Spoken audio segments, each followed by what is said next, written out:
I'm Barbara Joyce Evans, and I'm the wardrobe assistant for the Houston Ballet Company. We are in the fitting room at the Houston Ballet Center for Dance, which is adjacent to and directly behind the Wortham Theater, which is our performance space. One of the first design experiences I ever had was in dance, because the department at the University of Colorado is a department of theater and dance. And as a young design student, that's what they gave us as assignments to do, was to work with student choreographers and help them and us to design costumes for their pieces that they did, learning to be dancers and choreographers. I came to Houston in 1995 and worked for 2 years at the Alley Theater as their head cutter and draper, and moved over to the ballet in the fall of 1997, and that is when the ballet took on the responsibility of being a building costume shop. And because of my background as a stitcher, as a cutter draper, and as a designer, gave me a view to and a perspective of things that was a little different than what the ballet had been doing up until that point in time. And that's why we get to be in this building, was because of the vision of the people that started 15 years ago, to ending up having a shop that's as professional, as large, as beautiful, as functional as we have now. I grew up in New Jersey, and the museums of New York City were kind of my playground. They were places that I visited often. So art and art history were things that I saw pretty much every day. I saw live performance in New York starting when I was about 7 years old. All of those things, when I look back on it, obviously informed the basis of why I'm doing what I'm doing, and I didn't know it at the time. A dancer has music and steps that are their basic tools of the trade. But most dancers don't go on stage naked. And just like a set, light, music, costume adds to what an audience is seeing. But if a costume doesn't fit an actor, a singer, or a dancer, and prevents them from doing what they do, if a costume is too tight on a singer that they can't breathe, that makes a problem. If an actor can't move across the stage or change quickly because he has to do something on stage and his hand gets caught in the sleeve of something, that's a problem. If a dancer, whom every part of their body has to move, can't move, that's a problem. Now, I have no control over designs that exist.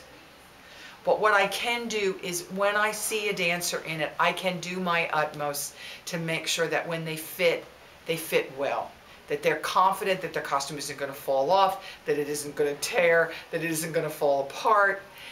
I've made wigs, I do makeup, I've been a stage manager, I've been assistant director, I've been a director, I've worked front of house, I've worked back of house. I've worked all around, so that I have a background that gives me a big picture. So a lot of my work is less, I think, artistic. I don't come from the background of being an artist per se. I come from the background of being a technician. I know how things have to work. I know how things drape. I know how things have to wash and dry clean. I think of the practical aspects. I create, for every show I do, a complete Bible with photographs. And I take photographs every production. So as things change or things get eliminated, I try to update the most current production of, say, Romeo and Juliet or Swan Lake. We try to take, the costumes are all in a climate control situation. Our costumes last 25 years, 30 years.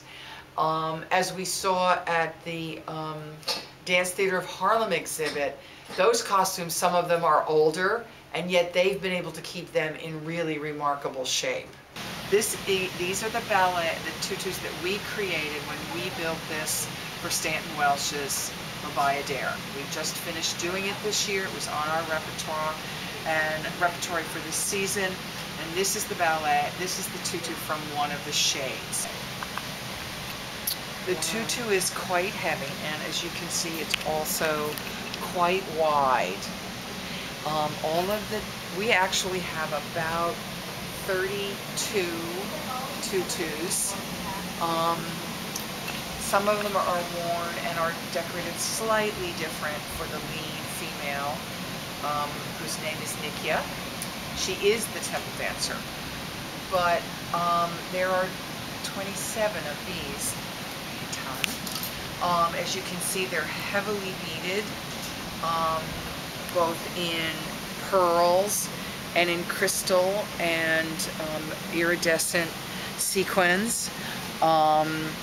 They are all the same width. They're approximately 13 inches off the dancer's hip, and that is the same size regardless of whether the ballerina is short or whether she's tall. But it makes quite an amazing statement on stage when you see 4 rows of perfectly matched white tutus in ascending sizes of dancers and all moving in unison. It's quite a goosebump moment, as you'd say. I mean, Dance Theater of Harlem is unique. It's an African-American classical ballet company, and it's the only one of its kind. It was the first one of its kind, and it may be one of the only few left ever in the United States. So they have a rather iconic and very special place in ballet history. They also have a very distinctive and also very specific style of choosing their ballets. The risks that they take with the ballets they do. I don't know that I have ever seen anyone else do Streetcar Named Desire, and I mean, while it is a very, in the lexicon of theater, it's not something you normally think of seeing in a ballet situation. It's a remarkable piece, and I only saw a tiny piece of the video.